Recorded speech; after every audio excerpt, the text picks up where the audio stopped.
कल्याणकारकं प्रधानं सर्वधर्माणां जयनं जयतु शासनं जयनं जयतु शासनं नमः समयसाराय स्वानुभूत्या चकाशते चित्स्वभावाय भावाय सर्वभावान्तरचिते वन्दित सर्वसिद्धे ध्रुवमचलमणोहरे प्रत्ये वक्ष्यामि समयपाहुर निर्वाणुर्गेवलीवन् नहीं करके पक्ष निश्चय का स्वच्छंद हो जीवन नहीं पक्ष बस व्यवहार के हो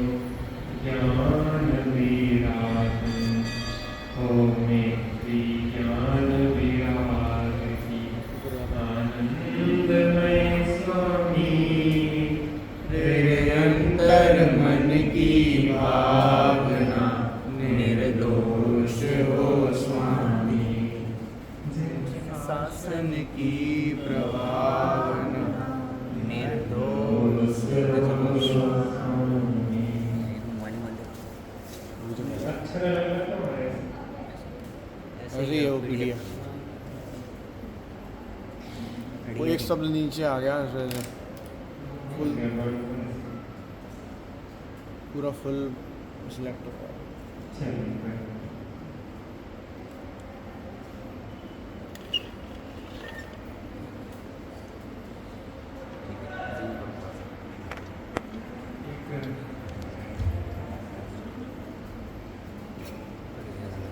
सही है। गृहस्थ के घर में महाविलास करना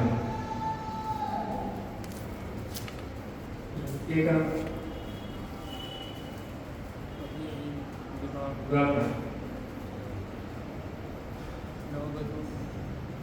स्टार गया यार।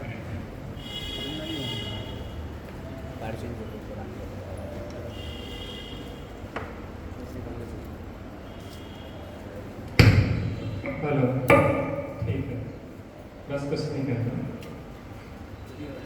एक गृहस्थ के नाम महामुनिराज पधारे थे। नववधु आई थी। मुनिराज का आहार हुआ और मुनिराज ने एक प्रश्न किया कि बेटिया कितने वर्ष की हो तुम? तूने कहा मैं 10 वर्ष की हूँ।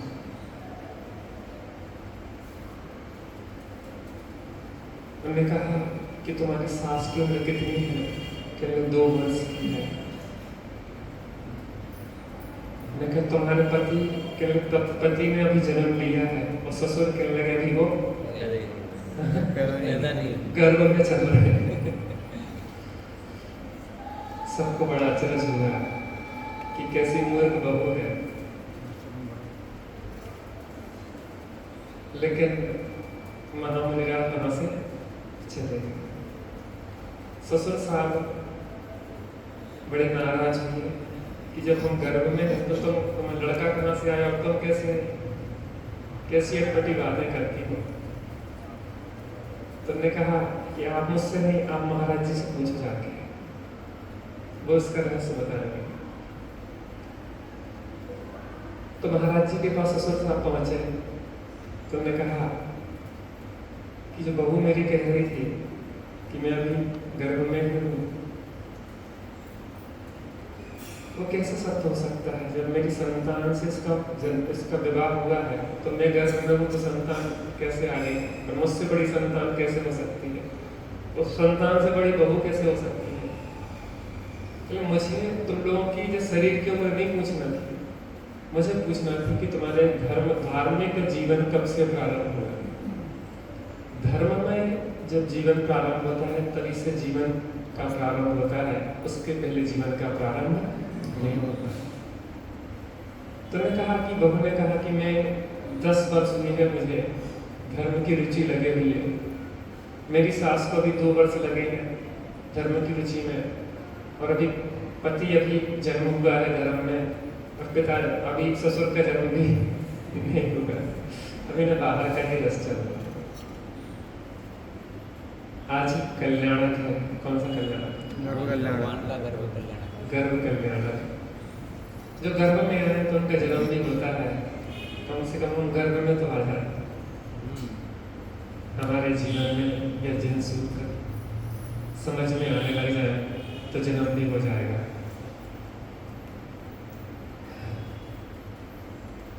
वस्तु का स्वरूप अनेकांतात्मक है।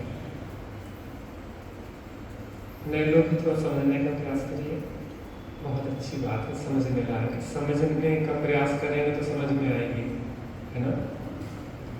अनेकांत का मतलब होता है वस्तु में अनेक गुण है। समझ में आता है? वस्तु में आत्मा में अनंत गुण है ना, अनंत गुण है। वो अनंत गुण है, अनंत धर्म है जो परस्पर विरोधी प्रतीत होते हैं। नित्य भी है, नित्यता भी एक पक्ष है और अनित्यता भी एक पक्ष है ना। आत्मा में नित्य धर्म भी है और अनित्य धर्म भी है, एक धर्म भी है और अनेक धर्म भी है। ऐसे अनंत गुण धर्म है ना आत्मा में। अब आत्मा के अनंत गुण और धर्मों को कहने की सामर्थ्य वाणी में नहीं है।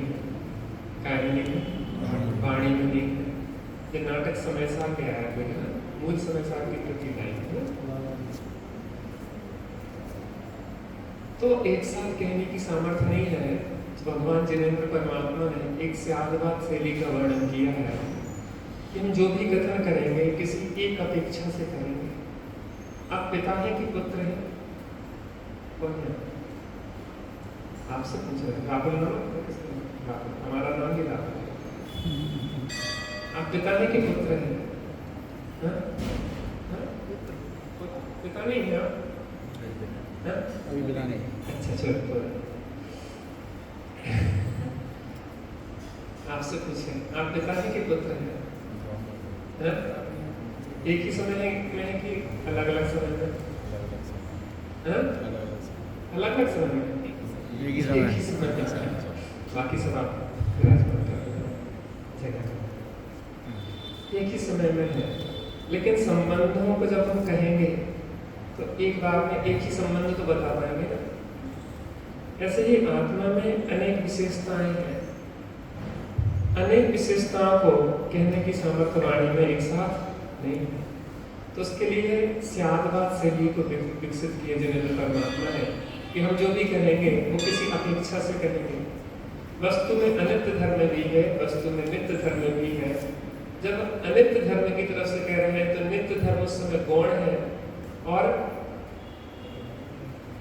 नित्य धर्म से कह रहे हैं तो अनित्य धर्म उस समय गौण है, और नित्य धर्म मुख्य है। तो एक बार में एक को ही कहा जाएगा। थोड़ा समझने का प्रयास करें नए लोग, बाकी तो लोगों को समझ में आ रहा होगा, है ना। तो उस स्यादवाद शैली में जनवाणी को कहा गया है जो भी कथन है वो किसी अपेक्षा से, निरपेक्ष कथन नहीं है, ठीक है ना। अपन ने नयों की चर्चा की थी। नए माने होता है दृष्टिकोण। नए माने क्या होता है? दृष्टिकोण। देखने का दृष्टिकोण। किसी वस्तु को देखने का एक दृष्टिकोण है। पांडव और कौरवों को गुरु द्रोणाचार्य धनुर्विद्या सिखा रहे थे। क्या सिखा रहे थे? धनुर्विद्या। और धनुर्विद्या जब वह सिखा रहे थे तो सबसे पूछते जा रहे थे कि आपको क्या दिखाई दे रहा है। तो कुछ ने कहा जंगल दिखाई दे रहा है, कुछ ने कहा वृक्ष दिखाई दे रहा है, कुछ ने कहा पत्तियां फल फूल दिखाई दे रहा है, कुछ ने कहा कि पक्षी दिखाई दे रहा है। लेकिन अर्जुन ने कहा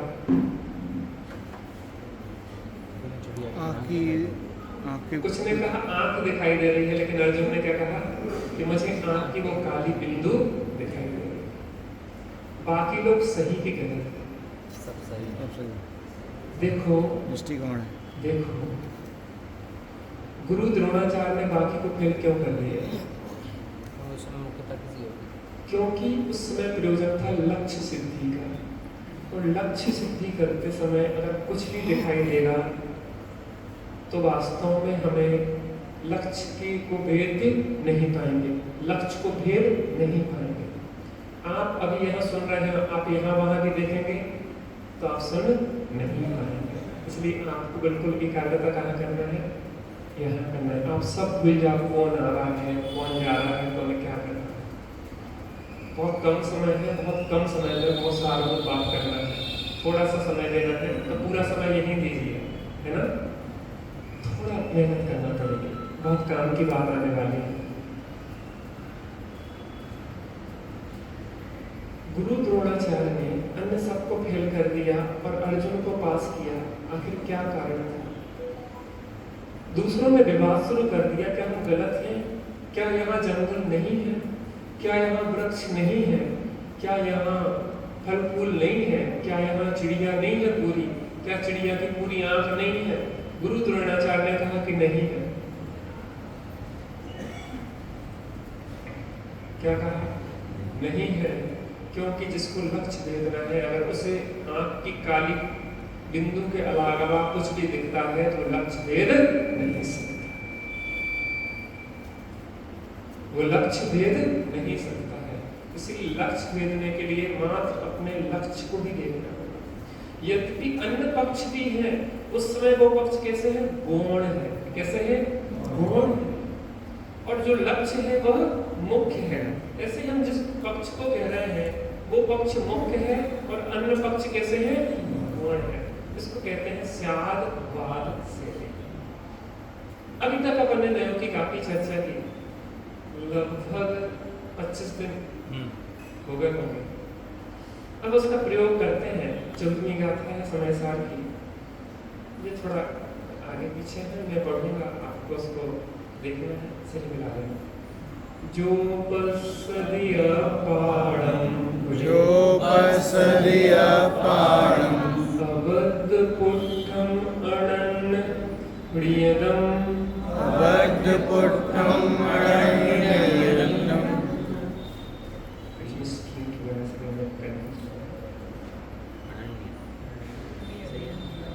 वो लाइन भैया नीचे अनन्यम एंटर मार दीजिए, वो लाइन नीचे आ रही है।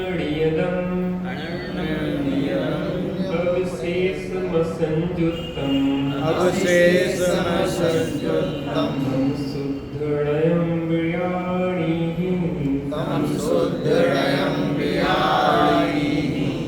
इसका पद्य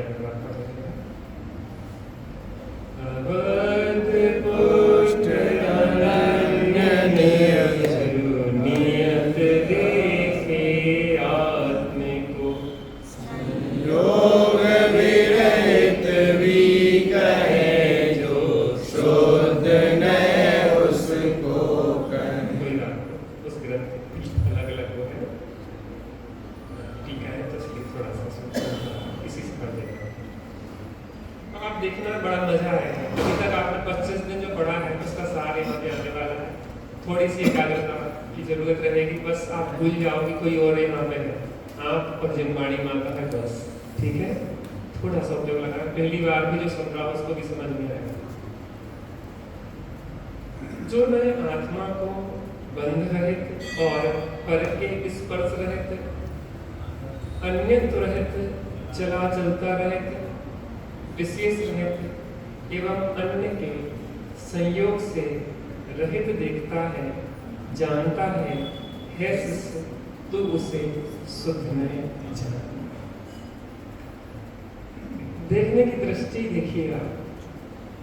मैं आपसे पूछता हूँ कि आपके घर में एक तरफ बगीचा है और एक तरफ कूड़े का ढेर है, आप किसको देखना पसंद करेंगे?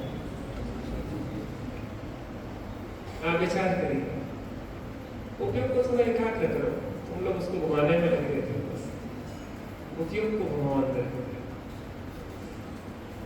एक तरफ आपके घर के बगीचा है और एक तरफ कूड़े का ढेर है, आप किस खिड़की को खोलना पसंद करोगे? बगीचे वाली। यद्यपि दोनों पक्ष है ना, एक तरफ गंदगी का ढेर भी है और एक तरफ बगीचा भी है, लेकिन गंदगी के ढेर के होते हुए भी गंदगी के ढेर को करते हैं गौण और बगीचे को करते हैं मुक्त। खिड़की कौन सी खोलते हैं? बगीचे की। आत्मा में अनित्य पक्ष भी है, आत्मा में विकार भी है, आत्मा में अनित्य है, भेदरूप पक्ष भी है, बहुत सारे एंगल्स हैं।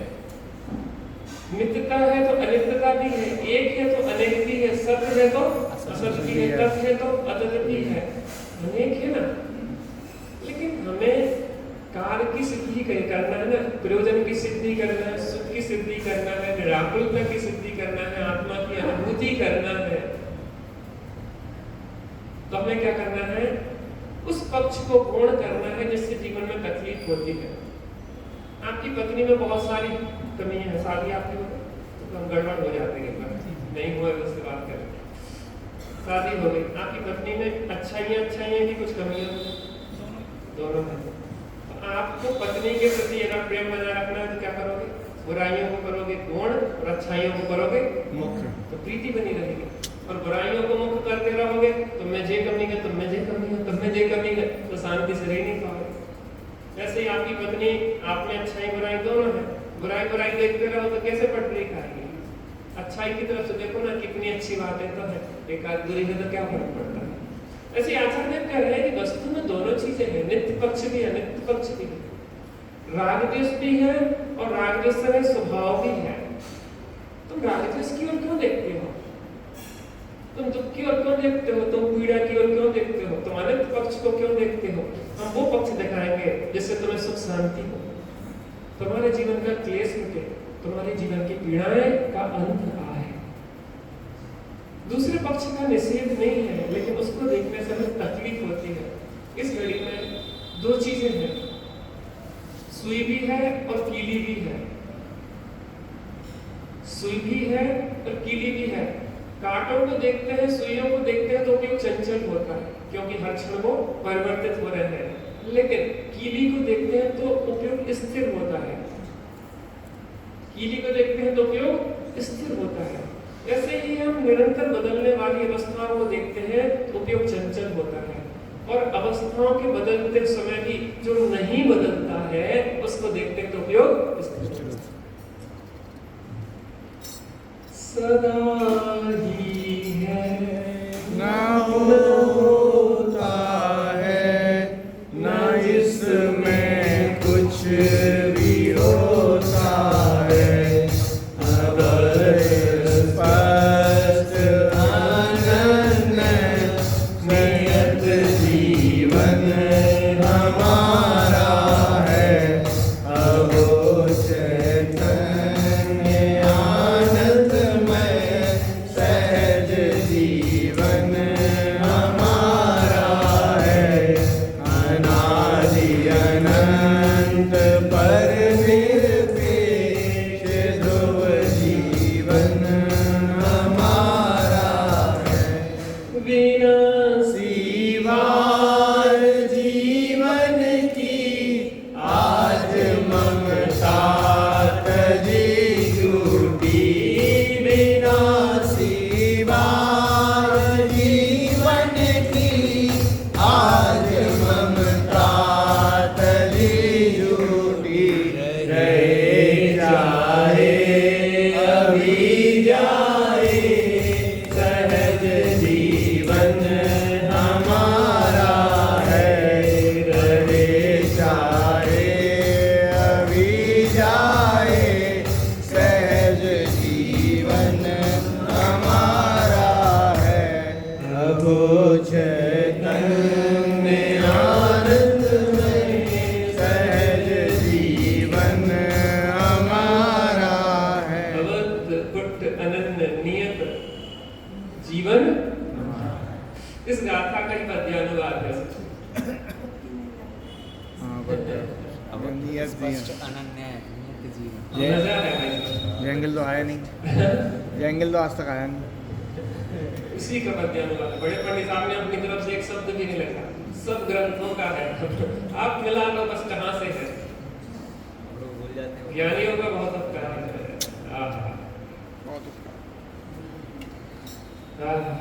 जो नए आत्मा को बंद रहित, पर के स्पर्श रहित, अन्यत्र रहित, चला चलता रहित, विशेष रहित एवं अन्य के संयोग से रहित देखता है, जानता है।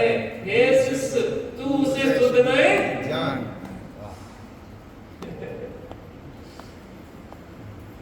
हमने कहा 2 दिन मस्ती करेंगे, इतनी देर मेहनत करवाई है, रसगुल्ले बनाने में बहुत मेहनत की है भाई कितना दूध लेके आए शुद्ध अपनी बाल्टी में दुहवा के, और उसके बाद उसको मावा किया, फिर उसके रसगुल्ले गोल गोल किए, फिर उसको तला, फिर चाशनी में डाला, फिर थोड़ा पीने दिया चाशनी को, और अब खाने की बारी आई। अब तो कुछ चुप हो जाओ, बस पियो बस। तो फ्लेवर बोलने लायक बात कहाँ है, यहाँ तो बस पीने लायक है। क्या इसका हम बात करें, आचार्य ने इतना व्रत करा।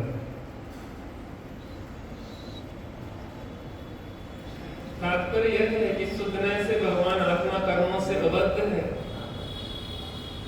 पर पदार्थों ने इससे छुआ तक नहीं है।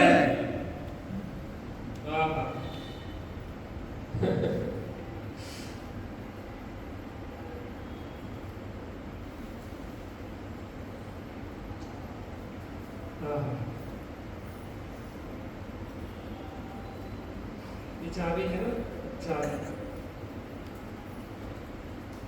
चाबी नाली में गिर गई, नाली में हम चले आ रहे थे, ऐसे उंगली में लिए और हो गई नाली में सरक के। मंदिर के लिए आ रहे थे, धोती दुपट्टा पहन के, उठाना चाहिए कि नहीं उठाना चाहिए? उठाना चाहिए। तो हम सीधे मंदिर चले आए, मंदिर आके पूजन पाठ की, फिर वापस गए, फिर कपड़े बदले, फिर क्या किया? चाबी को नहीं उठाने गए। क्या उठाने गए? जब गंदी हो गई चाबी। ऐसा होगा, चाबी आपके पास थी नहीं तो आपने गेट ही नहीं खोला। गंदी हो गई अब चाबी। चाबी सस्ती चीज है। अंगूठी है किसी के पास? अंगूठी का दृष्टांत ज्यादा कर बैठे। अंगूठी है, आप ऐसे से खेल करते जा रहे थे, तो क्या हुआ? सर की धड़क पे खन्ने से नाली में चली गई। मंदिर में आ रहे थे तो क्या किया कि अब वो चलो बाद में अपन आते हैं, फिर देखते हैं। मंदिर अभी तुरंत वाला दृष्टांत नहीं, अभी बाद वाला है। मंदिर आ रहे थे, मंदिर आते समय चाहे करोड़ों का नुकसान हो जाए, अगर आपने अगर मंदिर पूजन पाठ को गुण करके अन्य चीजों को मुक्त कर दिया तो आपने अनंत पाप कमा लिया, क्योंकि जिनेंद्र परमात्मा की कीमत आपने इस अंगूठी से कमा की। नहीं, हम लोग ऐसा नहीं करेंगे। अंगूठी गिर गई तो गिर जाने दो, नाली में गई। आप भाई साहब पीछे बैठे हैं, आप कुछ पहचाने से लग रहे हैं। हाँ, आप कुछ पहचाने लग रहे हैं, तो आप इधर आ जाओ, पहचान आप। अच्छा, ठीक चल रहा है, बैठा। तो जे गिर गई थी और हम मंदिर चले आए, लेकिन अब जब नाली में गिर गई तो ये तो गंदी हो गई ना, गंदी हो गई ना, नहीं हो गई अवस्था की तरफ से। अगर वो नाली में जाके गंदी नहीं हुई होती तो मंदिर धोती दुपट्टा पहन के आप उठा लेते। सही बात। अगर वो गंदी नहीं हुई होती, मलिन नहीं हुई होती, तो आप धोती दुपट्टा पहन फिर संकोच क्यों कर रहे नाली में बैठ जाने? नहीं, वो उस समय मलिन है ना, अवस्था में मलिनता है। लेकिन आप घर गए, कपड़े बदले, कपड़े बदल के आए और ऐसी एक लकड़ी ली और लकड़ी में से कैसी फंसा के घर पे ले आए, उसको धोया और अगिया लिया, थोड़ा अगिया जानते, धातु के बर्तन वगैरह आगे में थोड़े दिखा देते, पकड़ कर पहन लिए, वापिस नहीं। अब अंगुली में पहन ली।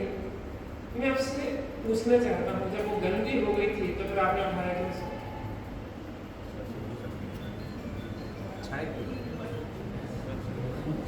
नए लोगों से पूछेंगे, नए लोगों से, रिश्तेदार आए जो, रिश्तेदारों से, बहन जी हाँ आपसे पीली साड़ी आप इधर उधर देख रहे हैं, आपसे पूछ रहे हैं। हाँ, जब ये गंदी हो गई थी तो फिर उठाया क्यों? हाँ, आप नहीं उठाएंगे? आपके अंगूठी नाली में डाल के देखिए, जेवर जितने दिए सब नाली में डाल के देख रहे, फिर आप उठाते कि नहीं उठाते? ये भी विवेक है कि अवस्था में मलिनता है, लेकिन स्वभाव मलिन नहीं हुआ। दो पक्ष है कि नहीं? ध्यान से सुनिए, अवस्था में मलिनता है जी, 100% सही है, और ये भी 100% सही है कि वस्तु मलिन नहीं हुई। इसको कहते हैं अनेकांत श्यामला। वस्तु में दोनों पक्ष अलग अलग है कि एक साथ है? नहीं, एक साथ एक ही समय में, एक साथ एक समय। मैं कह रहा हूं जिस समय अंगूठी गिरी उस समय भी आपको अंगूठी की स्वच्छता का ज्ञान है कि नहीं है? है। और अगर स्वच्छता का ज्ञान नहीं हो तो दोबारा उठाने क्यों गए आप?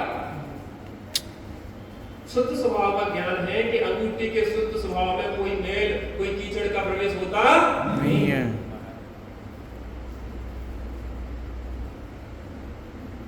हम रोते रहते कि हम तो दीनहीन पामर हैं, हम तो मनुष्य प्रिय से देवनागी हैं, हम तो कर्मों से बंधे हुए हैं। तो आचार्य देव कह रहे कि कैसी बात करते हो? आत्मा कैसा है? अबद्ध और अस्पृष्ट है। कैसा है आत्मा? अबद्ध अस्पृष्ट है। तो मैंने आचार्य देव से कहा कि ये आप दूसरा पक्ष जो कर्णानुयोग का है कि आत्मा कर्मों से बंधा है, ये बात गलत है क्या? नहीं, वो पक्ष भी सही है, लेकिन बंधन को देखने से पीड़ा होती है। हम बंधे हैं, कर्मों ने हमें फंसा रखा है। वो पक्ष देखते हैं तो हमारे चित्त में क्या होती है? पीड़ा होती है। लेकिन जब दूसरा पक्ष देखते हैं, कोई कर्म तुझको छुआ नहीं, तुझे कुछ भी तो है सुन चेतना अब जागना, सुन चेतना अब जागना। तू ही शुद्ध है, तू ही बुद्ध है, तू ही अनंत की खान है। सुन चेतना अब जागना, सुन चेतना अब जागना। शुद्ध है तो बोधि स्वरूप है। किसी कर्म में तुझे कुछ भी छुआ तक नहीं है, तुझे आज तक कुछ भी हुआ नहीं है, हो सकता नहीं है। तुझमें घर गृहस्थी का कोई प्रवेश हुआ नहीं है, शरीर का प्रवेश हुआ नहीं है, कर्म का प्रवेश हुआ नहीं है, राग आदि का प्रवेश हुआ नहीं है।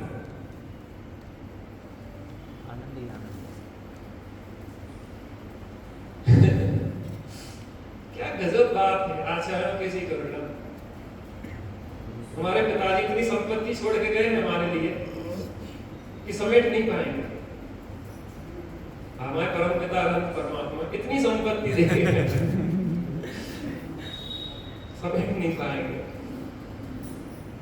जैन धर्म के हीरे मोती हैं बिखराऊं गली गली, ले लो रे कोई प्रभु का प्यारा, शोर मचाऊं गली गली, शोर मचाऊं गली। कैसे रत्न लुटा रहे हैं, जैसे कुबेर लुटाता वैसे लुटा रहे हैं। जिनमें देखे हीरे मोती है, ये सब दरिद्रता दूर हो जाएगी, अनादि काल की दरिद्रता दूर हो जाएगी, अनादि काल का दुख तकलीफ पीड़ाएं दूर हो जाएगी भैया।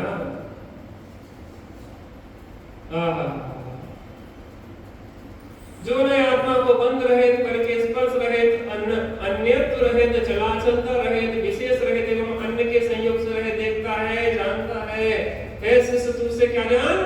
शुद्ध नहीं सका। अपन ने पढ़े ना कौन से?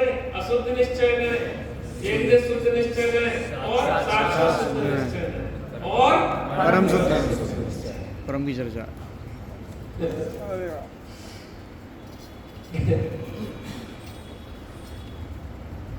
मैं पूछूं कि गाय रस्सी से बंधी है, गाय बंधी कि नहीं बंधी?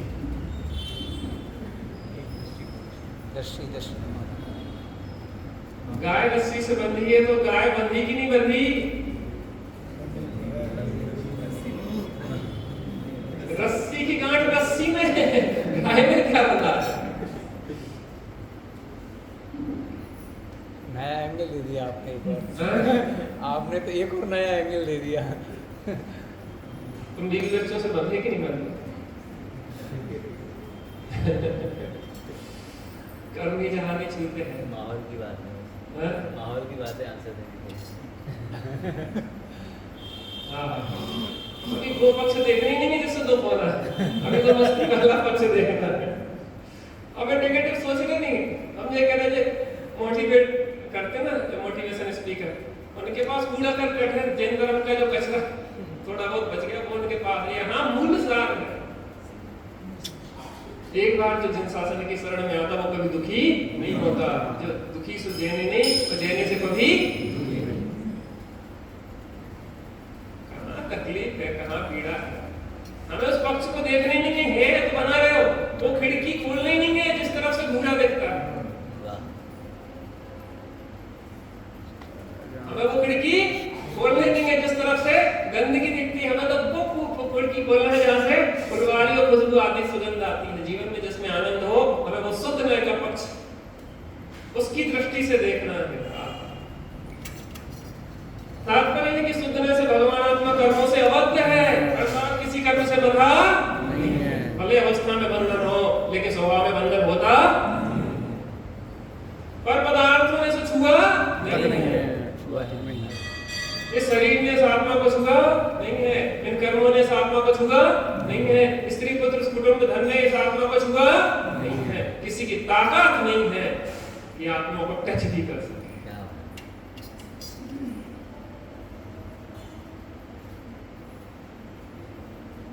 निर्भरता नहीं है।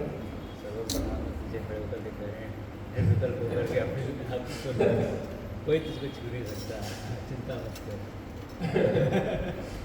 ऐसी सेफ्टी व्यवस्था है उनके। तो जेट श्रेणी जो सिक्योरिटी होती है ना, एसपीजी, वो तो फेल हो जाता है। लेकिन ये व्यवस्था जो प्रकृति की वस्तु व्यवस्था दी हुई है, ये कभी फेल नहीं होती।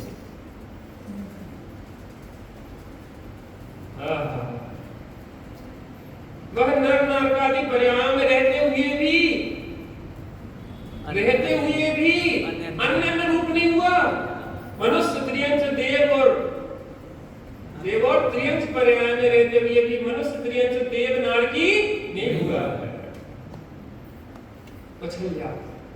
राजा श्रेणिक बाहर नारक कृत दुख भोगे और अंतर सुख रस चिन्ह मूरत दृगदारी की मन रीत लगत है अटपटी बात।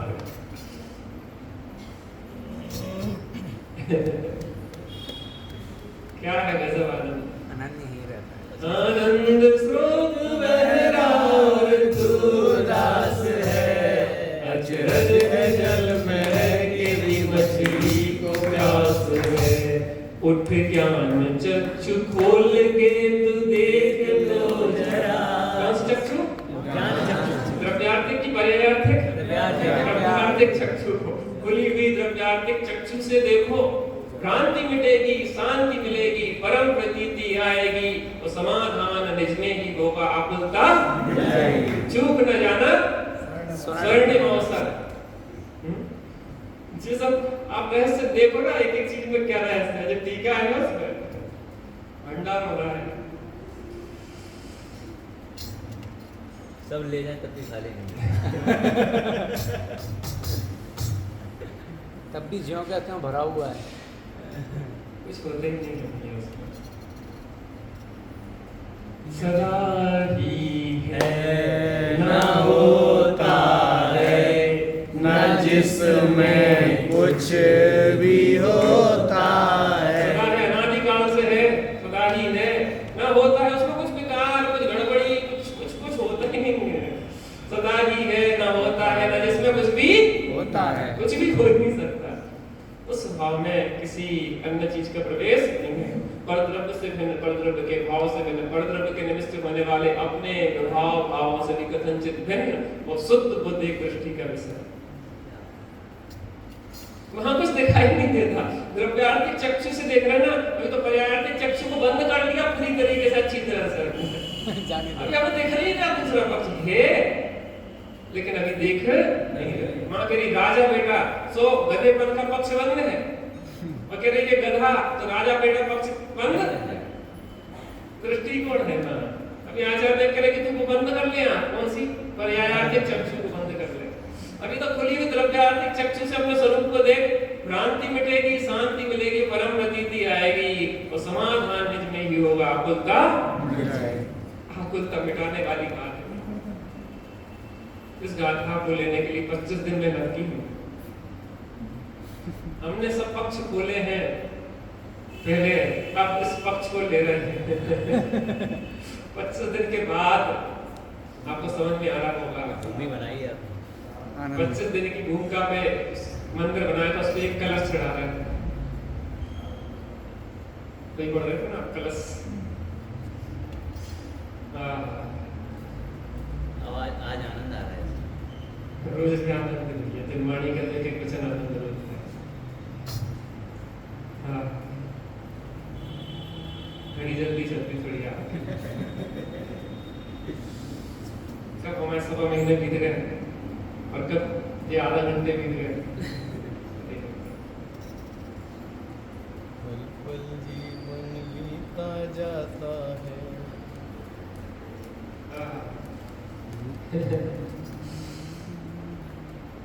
वह नर नारकादि पर्याय में रहते हुए भी अनन्य नहीं होता है, अनन्य ही रहता है, एक रूप ही रहता है। मनुष्य में रहे, त्रियंच में रहे, देव में रहे, नार की रहे, लेकिन आत्मा कब नहीं रहे? हमेशा रहे। आत्मा कब नहीं रहे भाई साहब? हर क्षण आत्मा थे, आत्मा है और आत्मा ही। बहुत सारे गीत आप लोगों के अंदर सोच रहे हैं। स्वभाव की ऐसी कैसे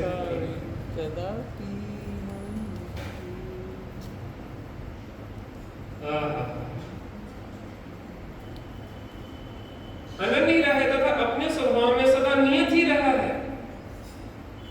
कैसा रहा है? अपने स्वभाव में नियत रहा है। अपने स्वभाव ने नियत स्वभाव को कभी छोड़ा नहीं है। समस्त विशेषों में व्याप्त होने पर भी अविशेष ही रहा है। विशेष में, अवस्थाओं में, समस्त अवस्थाओं में जाके भी अवस्थावान उन अवस्थाओं से पृथक ही रहा। नोट है, नोट नोट तो जानते हो, मनी, बाप फलाना भैया और सबसे बड़ा भैया। यहाँ की बात नहीं कर रहे, यहाँ तो चौथा काम। यहाँ तो सब इंसानों की कीमत करते हैं, जड़ों का उपयोग करते हैं। कुछ लोग ऐसे हैं जो इंसान का उपयोग करते हैं और जड़ की कीमत करते हैं, वहाँ गलत है। हमें कभी भी जड़ को मूल्य नहीं देना चाहिए, चेतन को मूल्य देना चाहिए। लाखों करोड़ों मिट जाए तो मिट जाए, लेकिन एक चेतन के प्राण पीड़ित। रुपया है, रुपया। पहले एक सफाई कर्मचारी के यहाँ गया, फिर एक कसाई के यहाँ गया, फिर और घूमते घूमते आपकी गुल्लक में आ गया। अशुद्ध हो गया कि नहीं? और लोग तो उसको यूं जैसे ये ना बोनी हुए,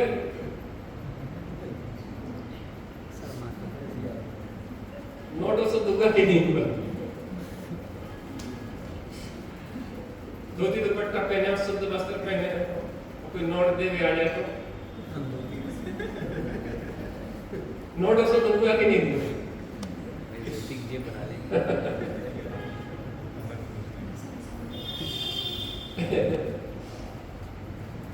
यदि भी छूना नहीं चाहिए।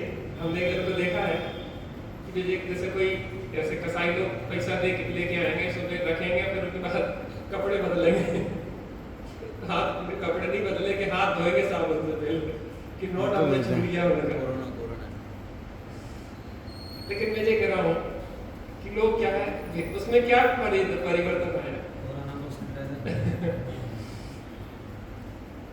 किसी भी चीज की जब हम स्वभाव की दृष्टि से देखते हैं तो उसमें कोई परिवर्तन दिखाई सदा नियत ही है। समस्त विशेषों में व्याप्त होने पर भी अविशेष ही है तथा राग आदि से संयुक्त नहीं होता। राग देश होते हुए भी प्रणति में संयुक्त नहीं, राग देश का आत्मा के स्वभाव में प्रवेश नहीं होता। आपको कैंसर हो गया है, लेकिन कैंसर का आपके शरीर के स्वस्थ स्वभाव में प्रवेश नहीं होता। अगर कैंसर का आपके शरीर के स्वस्थ स्वभाव में प्रवेश हो जाए तो फिर वो दूर हो सकता नहीं। आत्मा में विकार होता है, लेकिन आत्मा के स्वभाव में विकार का प्रवेश होता ही नहीं। बहुत बढ़िया चर्चा आएगी, थोड़ी सी तो पंक्ति और पढ़ने समझ पड़ेगा। यह गाथा शुद्ध न्याय के विषय को स्पष्ट करने वाली अत्यंत महत्वपूर्ण गाथा है। इस पर आचार्य अमृतचंद्र देव ने जो टीका लिखी है वह भी अत्यंत गंभीर है। उसका भाव आगे अपन पढ़ेंगे। बड़ा मजा आएगा। जो रिश्तेदार है वो जाना नहीं है कल तक, कल के स्वाध्याय के बाद, क्योंकि आधी बात रह जाएगी ना। राहुल भैया भी कह रहे कि नहीं जाना, किसी को जाने नहीं देना, क्योंकि पूरी बात सुने बिना आपका नुकसान हो जाएगा। चक्रव्यूह में प्रवेश की कला सीख लो, निकलने की ना सीख पाए तो अभी दोनों पक्ष बताना क्या चाहते हो। कमलनी पत्र जल में डूबा भी है, लेकिन डूबे हुई अवस्था में भी जल ने कमलनी पत्र के स्वभाव में प्रवेश नहीं किया। ऐसे ही आत्मा रागादि संयुक्त होने पर भी रागादि ने आत्मा में प्रवेश नहीं किया। कर्म संयुक्त होने पर भी कर्म ने आत्मा में प्रवेश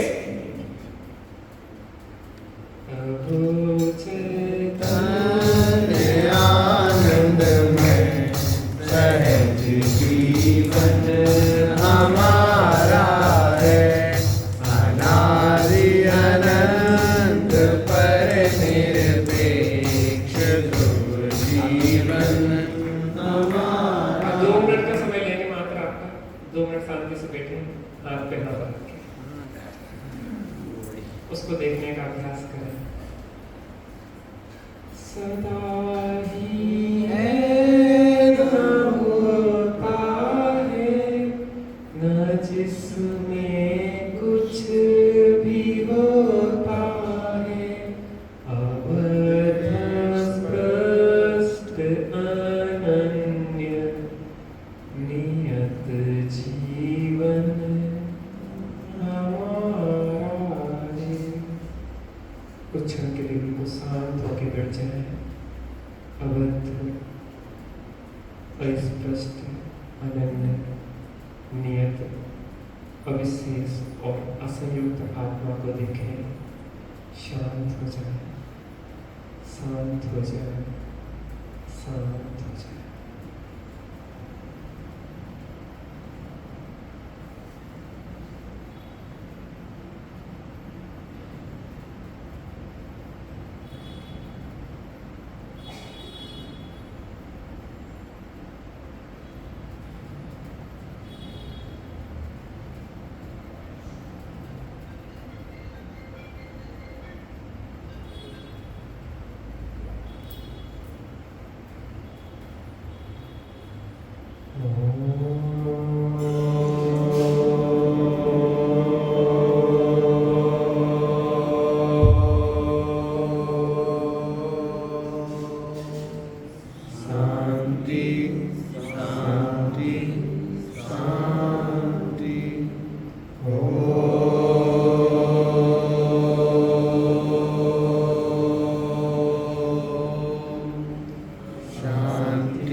कोई विशेष गाथा को लेकर बैठ जाए। अवध स्पष्ट अनन्य नियत अविशेष असंयुक्त आत्मा को देखें। इसमें ग्रंथ में पढ़े और अंदर में देखने का अभ्यास करें। उपयोग स्थिर होगा, भ्रांति मिटेगी, शांति मिलेगी। चलिए, आपका समय हो गया। जिसको बैठे रहना शांति से बैठे, आप विधान सुन कर